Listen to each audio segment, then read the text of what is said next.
Greetings, one and all, to the most cursed, most cringiest corner of the internet. A YouTube channel content creator actively alienating everyone in both the analog and digital world. Well, welcome and good evening, you wonderful dice of all alignments. I am Lunar D8. It is February 13th.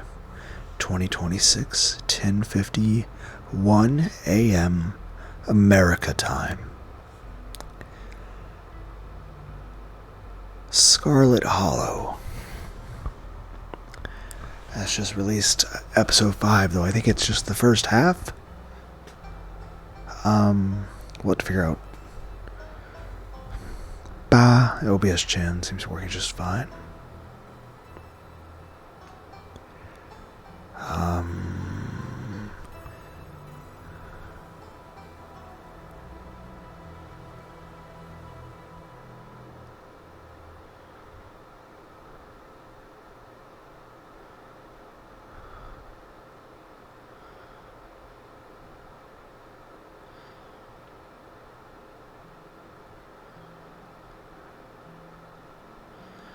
I know I've gone back and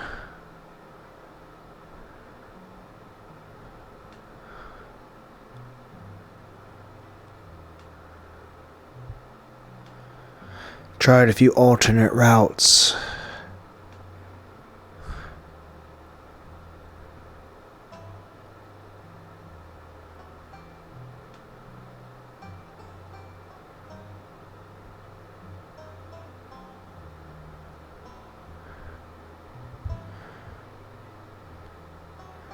Okay, it's been almost a year. Or longer. Monday, Thursday.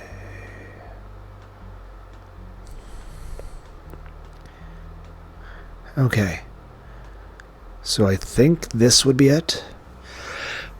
I'm not really sure. Hopefully we're picking the correct save file.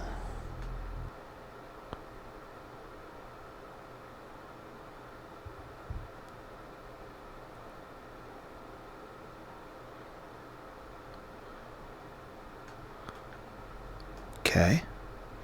And episode 5 just came out today, or at least the first half of it. Would you like to see a recap before starting episode 5?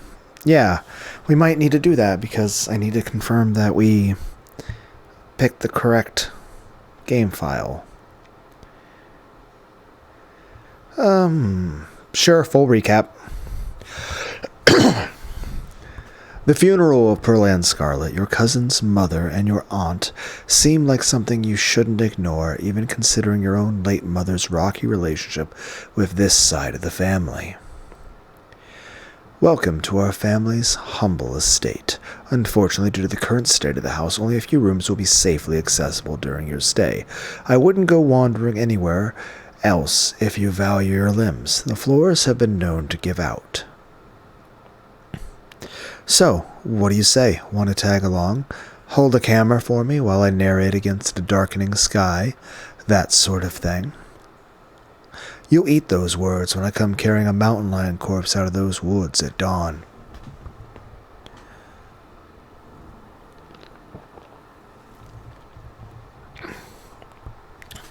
A single deer remains behind, staring down the beam of Stella's flashlight, while Gretchen whines and pulls at her harness. Duke grapples with the thing as it grabs at a shotgun, pushing the barrel out of the way. As it grabs her Beardy with oddly jointed limbs, while Stella stares in shocked silence as if paused, watching as the other creature attempts to wrestle Gretchen into the darkness. Her desperate cries go unheeded. You die for Gretchen, attempting to snatch her away from the thing's misshapen hands. You manage to grab her, but the creature isn't deterred. It rears back on its hind legs, its mouth opening, whispered tones sliding out a long slide alongside something sharp and unnatural. But then there is a deafening blast of Duke's shotgun, and suddenly it is gone. Oh my god, what do we do?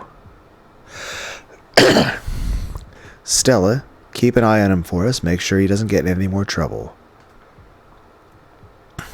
By the way, Duke died. Welcome home. My grandmother used to talk about the pale creatures called ditchlings. She always said they were a terrible omen, a sign of suffering to come. I'm going to bed. I'll see you tomorrow. That was Monday. But listen, you'd better stay out of trouble today. I want you home by sunset. I don't want to hear complaints. Just do what I ask, and we won't have any more problems. Tabitha takes a few steps towards the door. Sunset. Winnie can fix you some Sybil's new blend. Maybe it'll calm you down a bit. I think you'll like today's mix. It's chaga and lemon balm. Should help ease your stress and tension. Double check OBS again.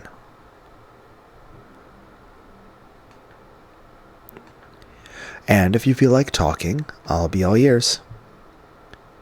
Have either of you seen Rosalina around town?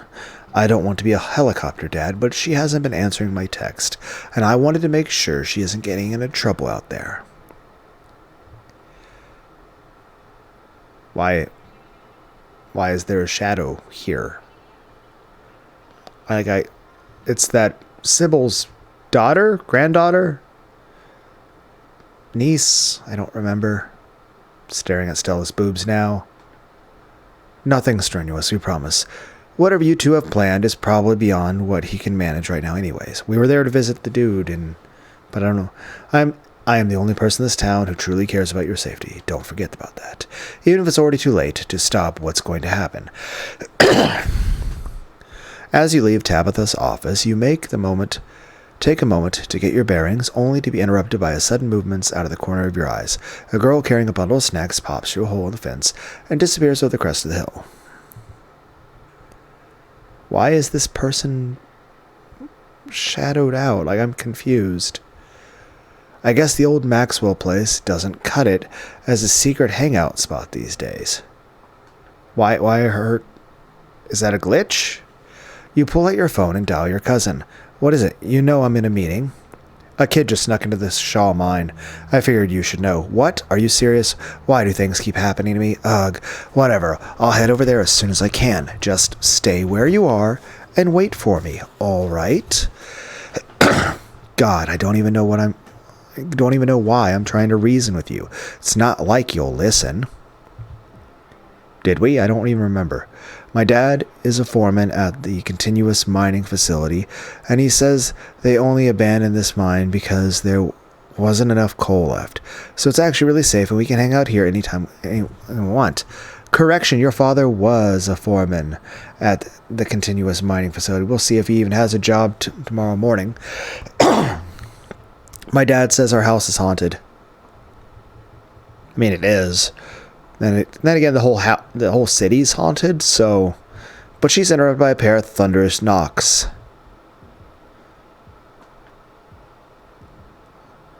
Does the game just dislike that character now? Why is that character, not rendered? There is something in the darkness before you that's much louder, though you don't hear it. But you can feel it in your chest like a deep growl of a predator. What do you think you're doing? Get away from there. Your cousin dives towards you, but not before the light from your phone illuminates the... Lunar, are you alright? Well, wait, Becca and Alexis are still down there. You can't leave them there. I know which way they're going. They'll listen to you this time, I promise. My foot. Which, got amputated because rocks are heavy.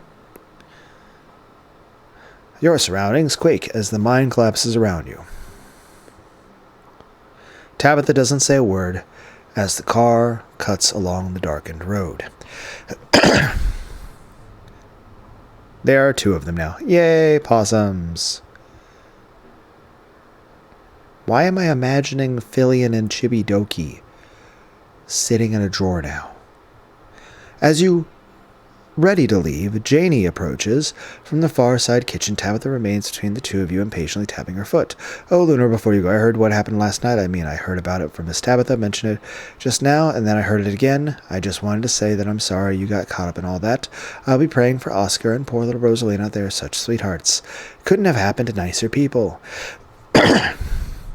Morning. Is the new blend ready? Of course. Lunar, if you'd like to keep Miles company, Tabitha and I will be a minute. Is he playing a Game Boy? Oh, excuse me. Wait, you're Lunar, aren't you? My name is Bo. I'm Duke's boy. It's a pleasure to meet you. I'm sorry your dad's dead. The policeman told me. You saw what happened to my daddy. Yeah, he got shot in the face with a shotgun as we were attacked by things that look like, I don't know, IRL Lunar.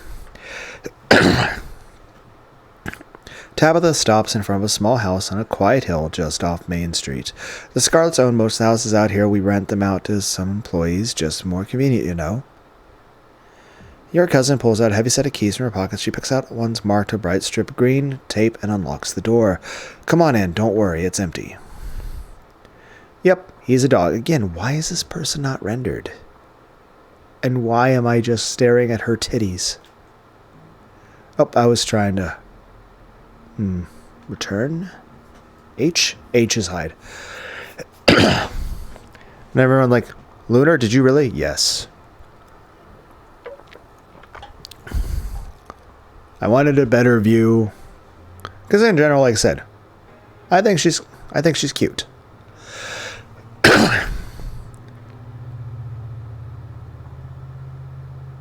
Boobies. Everyone's like, that's terrible humor, Lure. Whatever. Yep, he's a dog. Yeah, the dog is a mare. You can tell this dog is the mare. Is this Dragon Ball Z? This is the mare from his little sash and his fancy top hat. There's a regal air about him, almost as if he knows the position of authority he's been elected to. Before you can catch up to your companions, you're intercepted by a nervous man with a cross around his neck. Mystical, it's hard to put a finger on it, but something compels you to dislike this man. Sounds like old Gretchen and the mayor may have some unresolved issues, wouldn't you say? I'm Pastor Daniel. I take it you're Lunar. Everyone's been buzzing about you. I'm so sorry about your aunt, but I'm sure she's in a better place now. If you'd ever like to discuss your beliefs, my door is always open. Apparently you're also Janie's husband. This is the person we tried to visit earlier. Why are you a shadow? Are you dead? What has occurred? Did something happen that I don't remember, that like you were like eaten or something? Like what happened? The basement is what you might expect out of a tortured artist who spends all his time confined to his studio. Discarded canvases line its edges while trash and sketches leak out from their piles. In the corners of the room, hiding the bare cement floor, ghoulish faces coat the walls and paint sneering at their creator. She can be a little intense, kind of overprotective, which I guess makes sense. Anyway, make yourselves comfortable. You'll have to forgive the mess. I've been distracted lately, haven't been cleaning something. Dinner is already laid out. Dinner rolls, spaghetti, and lights. Again, that sounds like such a disgusting mix of food. Those things don't mix well in a stomach. Anxiously picks at her food. Stella is nervously talkative, and Reese is suddenly quiet and tense. His shoulders tight as his mother perches on the chair next to his. Dr. Kelly eyes all of you with a sharp, fierce gaze. So, we were talking about maybe watching a movie sometime this week while Lunar is still in town. We'll have to see how you're feeling. I can handle a movie, Doc. Yeah, well, we'll just sit downstairs in the dark. Reese is used to that. I'm sure he'll be okay. You're always overestimating how much you're able to do, Reese. This is why you keep getting sick. If I get sick, so what? It's not like it's ever going to change. I'm sick every day, and I'm not getting better. I don't want to spend the last few miserable years of my life holed up in the basement alone just because seeing my friends has been deemed too strenuous. I'm an adult. For God's sake, I can't believe I have to ask permission from my mom just to have friends over. Reese stops mid-sentence, wincing in pain and wrapping himself in his arms. Don't say things like that. I'm doing everything I can to try and fix. Silence as Dr. Kelly's eyes shoot open. Reese. Reese abruptly pulls himself from the table and leaves. Hey, you're just in time. Rosalina's situated in the back room. Alexis is going to keep her company while we hopefully get all this stuff sorted out. Oscar and startle as the door swings open. So Oscar and this person Startle. Why is this person blanked out? Also, it is possible, I think, to bring Tabitha along for this, isn't it? Alright, Tabitha showed up because we invited her. Seems I made it just in time. Let's get this show on the road. I don't have all night. That being said, in general, I don't really remember exactly. I'm at least like rewatching this stuff because it's good to have a refresher. But two, it's also I kind of want to have a general idea like what choices I've been making. Though in general, I think we're gonna keep playing this game the way I have been, being what feels right to me. What seems like a lunar thing to do. Like what's my normal personality response to this? Other than at its core trying to get along with my cousin Tabitha and wanting to be close emotional friends with Stella as well as also romantic. Just saying, I remember enjoying like the hanging out things, like heck, going walks. That's nice. I like walking on bike trails. Plus, she's cute. Whoa. This is where I've seen it appears on top of the stain. Tabitha looks surprised. Stella pulls back the carpet, revealing a hatch. The floor around it is stained reddish brown. I'm going for it. I'm looking right at her cleavage. And even though we have this scene in front of us, I'm still thinking about Stella's cleavage. Now I'm imagining her with a dick.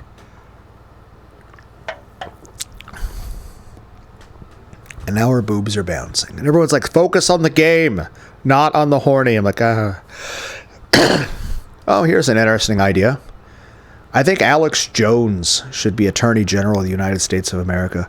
And I think Kirsha Verstaal should be the press secretary. Heck, I just want to see a collab stream between those two. Kirsha and Alex Jones just having a friendly conversation. Wait, do you hear music? Hi, Stella.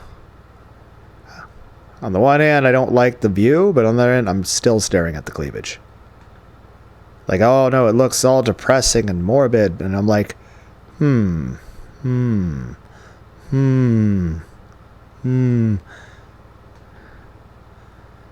stirs, a figure cloaked in shadows rises to attention. Stella? There you are. I would have found you sooner, but the resident clearly doesn't want me here. It doesn't seem to have the same issue with these miserable little parasites. Bottom feeders always manage to slip through the cracks, don't they? The sins of the father are to be allayed upon the children. Bullshit. You and Tabitha come to in a basement. A mound of packed dirt in front of you. Your friends are nowhere to be seen, though Sybil remains standing on the stairwell as if she's been patiently waiting for you to get up. As the spirit is gone, and the two of you are back, and the both of you are whole. I have to admit that this is quite an unexpected outcome. Excellent work, Luna. Were you expecting us to die? Hopefully you didn't want us to die. I'm so sorry, Lunar. I don't think I can talk right now. I'll call you later. Okay. She hurries off down the road. Before I go, Sybil places a hand on your arm, holding you back for a moment. I'm sure you have questions after everything you saw tonight, but let's not get into it here. I think everyone could use a little rest and relaxation right now, yourself included. If you swing by the tea room sometime tomorrow, say early afternoon, you and I can have a little chat. I'll see you then, Lunar. You don't even notice yourself entering the guest room and falling into bed. Suddenly you're just there, buried under your family's musty covers. You open your eyes, it's a new day, but your thoughts are interrupted by the buzz of your phone or your nightstand. Stuff. You check your messages and there's nothing from Stella. You take the tea, sipping it delicately. The citrus smell is fleeting, quickly replaced with the earthiness at its core, like you've taken a mouthful of dirt. But the aftertaste combines the two flavors into something soothing and medicinal, and you find yourself feeling more comfortable, your muscles relaxing for the first time in days. Now, on to business. Sybil takes the cup from you, staring thoughtfully down at the sludge. Oh, dear. This doesn't bode well. You've got just about every warning that can fit in the bottom of a cup. Cross, kettle, hourglass. All of these mean death, misery, difficulty. And the hourglass ties it all together with definite urgency. It's fair to assume that this all has to do with whatever brought the ditchlings. Something is coming. And whether any of us can stop it, I'm not sure, but we may, at the very least, be able to figure out what it is. And there's a central figure here, a cat, an enemy, lurking in plain sight, which I'm pretty sure is you, Sybil. This is wild. I had no idea any of this was here. An entire hospital wing rotting away for decades behind some flimsy drywall. His voice sounds distant. Your sole focus is finding it. Your feet move without prompting, and you stumble down the hallway towards the far wall, barely registering the antique clutter as you stagger past it. Whoa, are you okay? You don't respond, and you don't bother to retrieve the axe. The wall is rotten. Water damage having eaten away at the wood over the course of unnoble years, the planks nearly reduced to sawdust. You tear into it. Enemies upstairs, enemies outside. We're surrounded. Even if I get out of this house, I won't be safe. You won't be safe. As Reese tears at his clothes, paint bubbles out of the canvases, his ghoulish figures peeling themselves out of their two-dimensional worlds, invading yours, crawling up the walls. Grab my hand, I'll pull you out. Leave us alone. Dr. Kelly opens the door. The two of you stare out into the hallway.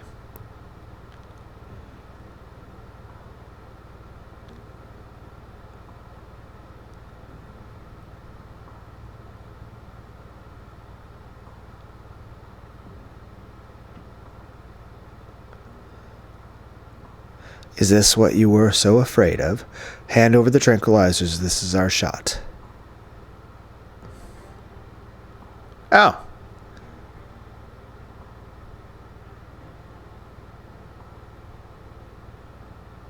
I chose the path in which... I know I also remember a path in which we didn't kill him. Before Dr. Kelly can fire, a different shot rings out. Reese's body is thrown to the wall. Shotgun in your hand. Your cousin rounds the corner and trains her weapon on his writhing body. You leap forward, placing... Okay, so he's not dead. We're still talking her down from... Okay. But that's because we called her for help. Which is good. That's... Because if it didn't... Because he'll recover from one shotgun blast.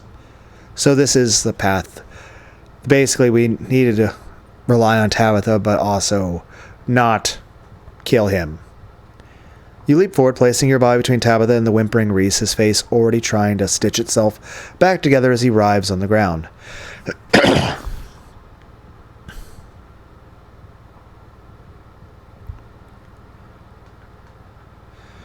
Both of you shut up and help me drag him into the safe room, now. You turn to see Dr. Kelly already pulling her son towards the open doorway. As your eyes sink, you realize something smells off about the room. It smells rotten. You jolt awake as the door creaks. Don't look so frightened. I was just going to say goodnight and give you a word of advice. Tabitha won't be around tomorrow, too busy at the mines. Forbidden places won't be forbidden without her there to stop you, and you might be surprised at what you find. Until then, sleep well. You close your eyes, exhausted, body succumbing to sleep almost immediately. As you drift off, you think of Reese trapped in that tiny windowless room. All his greatest fears realized, his body no longer his own. But you stopped him from killing Dr. Kelly. The world, at least for now, is protected from him. And then you think of nothing. It's time to continue your journey. Why didn't we address the Stella thing? Where Stella, ran off by herself, but then me and Tabitha, found her. A lonely piano refrain echoes through your head as you sleep. It feels like it goes on forever, clumsy and uncertain of itself, stopping and starting at random. But as your dreams start to fade, you realize that the music is following you to the waking world, continuing even as your dream re-solidifies and banishes the last few remnants of your dreams. Hi? When it finally stops, you're startled by the sudden silence. You're awake now, cold and uncomfortable. Your muscles stiff and achy, your head still clouded with sleep. You realize that there is a concerning lack of blanket and mattress. There is nothing beneath you but hard wooden floorboards, dusty and uneven. There's also a weight on your chest and claws digging gently into your skin. Your heart skips a beat.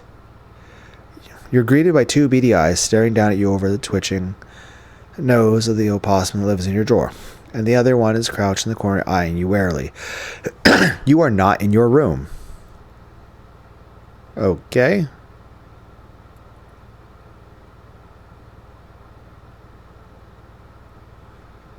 We'll make a save, though.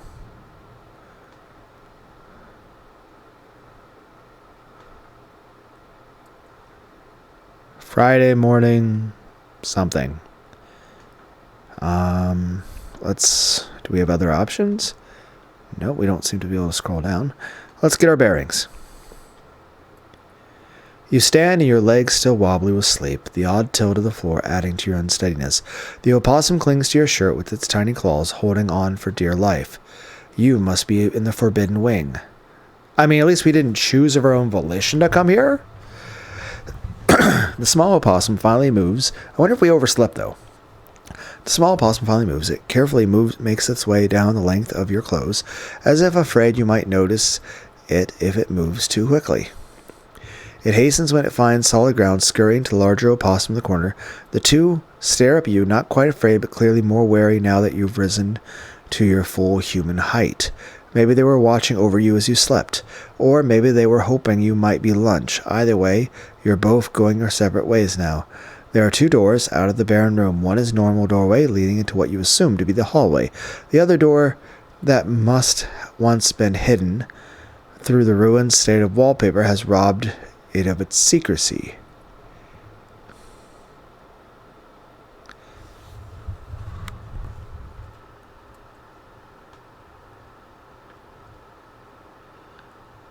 Continue deeper into the forbidden wing. Call. You groggily pat your legs before realizing that you're still in your evening attire. Whatever brought you here wasn't thoughtful enough to bring your phone from the nightstand.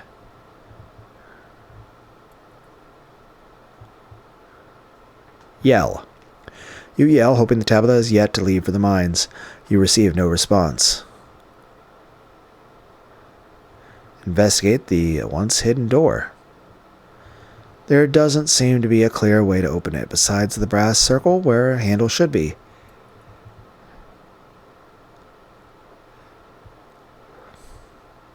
Look through keyhole. You lean forward, peering into the narrow opening at what lies beyond the door. Is that my bedroom? It's my bedroom! How did I get in through here? Okay, it's your room, which means you'd be able to slip right back into the safety of the rest of the house if you could just manage to find the handle. Force the door. You push on the wall, it doesn't budge. You try messing with the metal contraption that stands in place of the door handle, tugging and jiggling, and pushing on it every which way, and still nothing. Well, I guess we have no choice. You make your way carefully across the slanted room and deeper into the forbidden wing. Before you is a long hallway, age-stained curtains fluttering in the breeze, flowing in through cracked glass. Weak sunlight illuminates the dust dancing on the air. The ornate entryway, its door long gone, breaks the monotony of the faded wallpaper, and a staircase looms at the far end.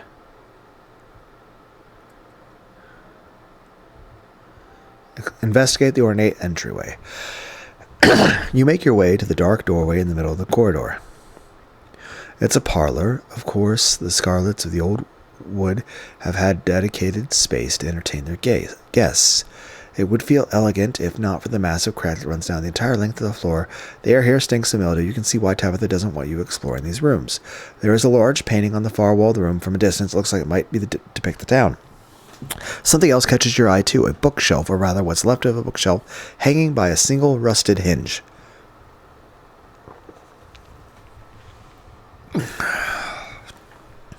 Its sagging shelves reveal some sunless space beyond once hidden, now exposed by the rest of the house. Examine painting. The painting highlights a number of old buildings and locales, many of which you've already visited. The town hall, the estate, the mines, and the clinic, still called a hospital at the time of the painting. And then there are places you've yet to see: the church, as well as the historical Callaway Tremaine homesteads. The faded bronze plaque beneath reads, "In commemoration of Enoch Scarlet, head of the Scarlet Hollow Landmark Revitalization Project.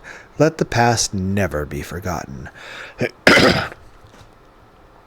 Examine the space beyond the broken bookshelf. You cross the parlor, testing each careful step along the way, and duck between the collapsed shelves of the old bookshelf. The space is dark, its features barely illuminated by the faint light trickling in through the myriad of cracks and holes in the wall. The wallpaper, a deep, exquisite red, adds a blood-like glow to the dimness.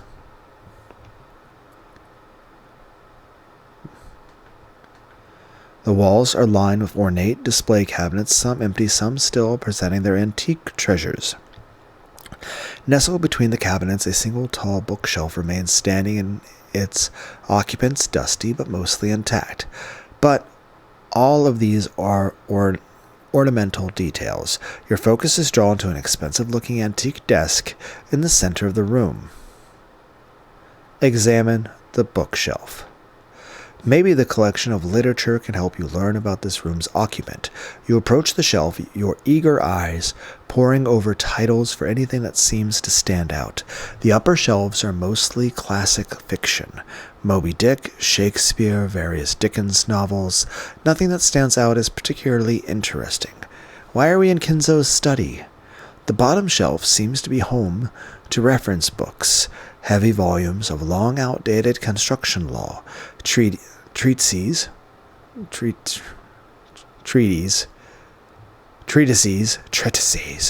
various aspects of the coal industry.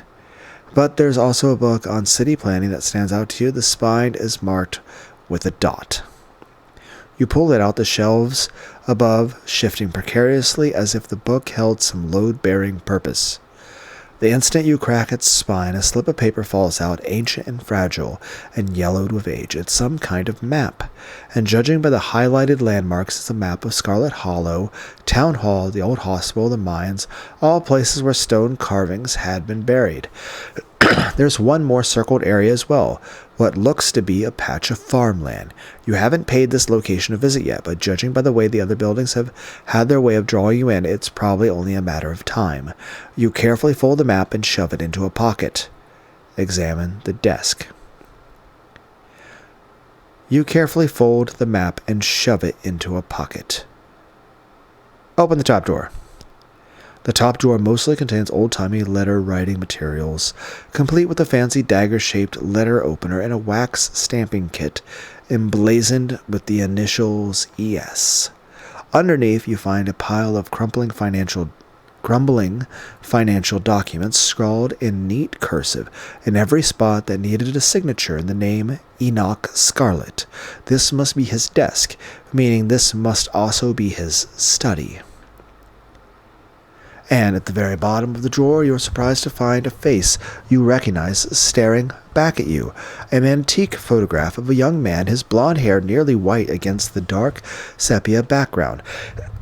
It's Teddy. He looks almost exactly the same as he did in your vision. Almost. There's a carefree look in his eye that seemed to have faded by the time he found his way to that hospital bed. Enoch must have been lying to that doctor if that man he spoke to wasn't Teddy. Why would there be a picture of him in Enoch's study? Close the door. You close the door. Open the bottom drawer. The bottom drawer offers some resistance as you try to pull it out. It seems that it was locked, though the bit of metal attempting to hold it shut seems to have rusted to the point of uselessness years ago. It gives in with a sharp tug, rotting wood splintering softly somewhere within the century-old desk. Inside, you find strange collections of glass vials. Their surfaces are clouded over, but you can make out what seems to be paper preserved somehow inside the containers and a hint of writing visible at the edges.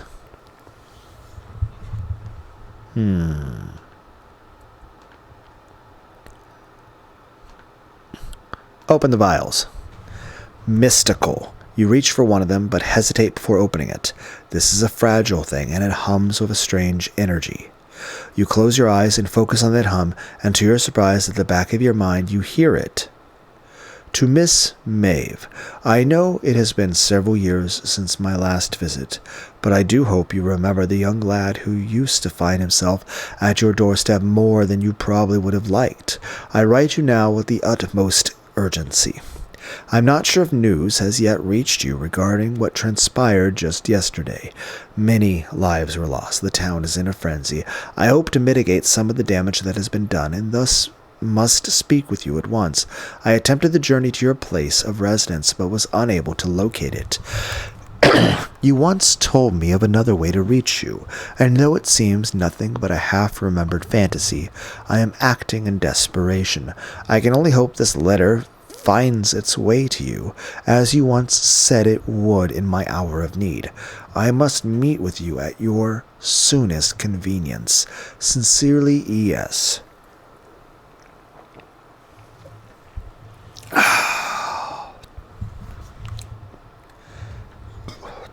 You reach for another. Miss Verena, trouble with tea. Your presence requested at once. And another. Verena, know what you tried. Do not appreciate the attempt at subterfuge, though thought we both knew what was at stake here. The boy has been dealt with. Expect me this evening for in-person discussion. Some of these letters are addressed to Miss Maeve and some to a Verena. All are signed E.S. You assume these have to be from Enoch. Many seem unimportant, just listing a time and a place. You assume meetings between Enoch and whoever the Verena may have been.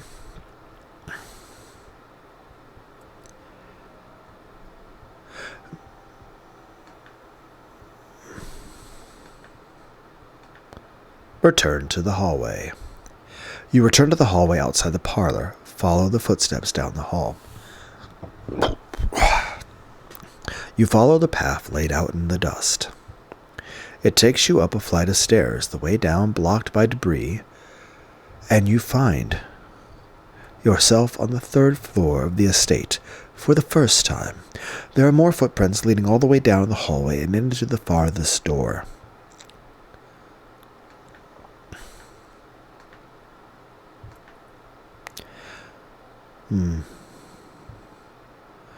Approach the window. You carefully approach the window at the far end of the hall.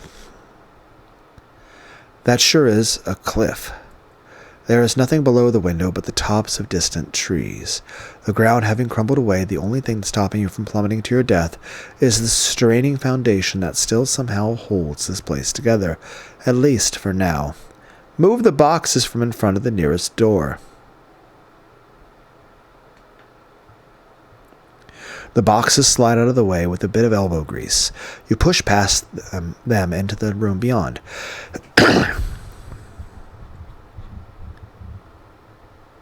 The room is coldly empty.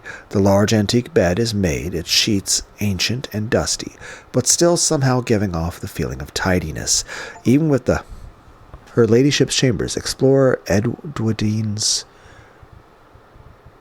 Even with the cobwebs stretched between each other of its four-poster frame. Search the desk. You step towards the desk. The drawer is practically overflowing with stationery.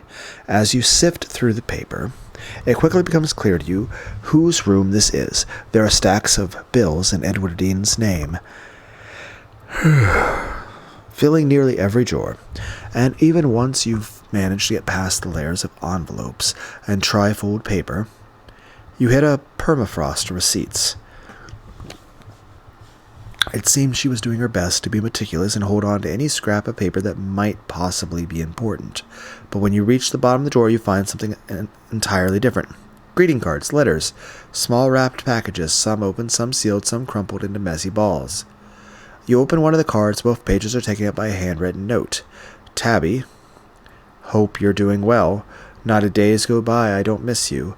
Hope Herlian treats you to your best Christmas yet. I'm not sure what sort of doodads you're into these days, so I sent a little something that made me think of you. I made sure that they were the best shells of the bunch.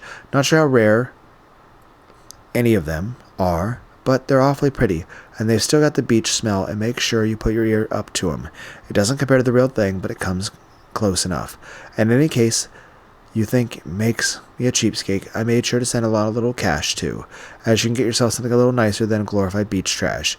Make sure you get Pearl Ann to take you to the nice toy store, because that's where I'd take you if I was there. If you get the time, I'd love to hear from you. I miss you so much, Tabby, and I'm always thinking of you.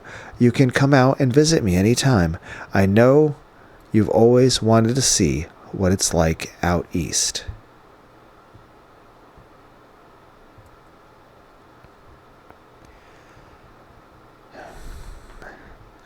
I've made sure to write out my address. Do you guys say address or address? On the back of this card, just in case you didn't know how to get a hold of me. Been missing you, my incredible, wonderful, amazing daughter. All my love, Dad. You pull out another from closer to the top of the pile. Happy birthday, Tabby. It's me again, your old dad. Did Tabitha ever get these cards? Was Tabitha ever given these cards? Or did she think her dad basically just...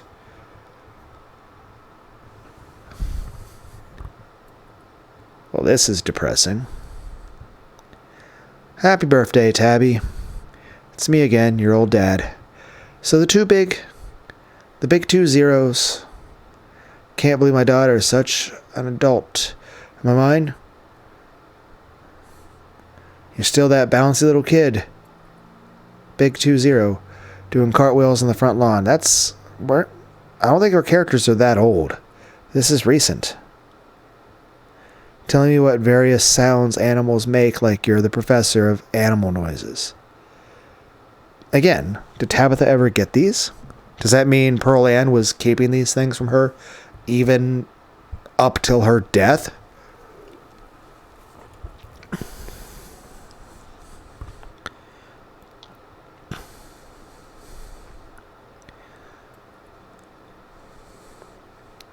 Telling me what various sounds the animals, like your professor of animal noises.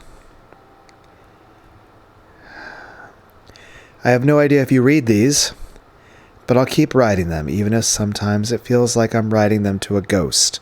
I mean, we haven't spoken in almost 15 years. You're a whole human being now, and I have no idea what you're like. I like to think we'd get along, though. As always, my address is on the back. I hope you'll decide to come visit me one of these days. I've got a guest room all set up just in case. It's always ready for you, kid. I love you, and I always will. No matter who you turned out to be. Love, Dad. There are years and years of these. The bottom drawer is almost entirely unopened envelopes, dated from when Tabitha would have been just a kid, all from him. You pocket a few of the cards.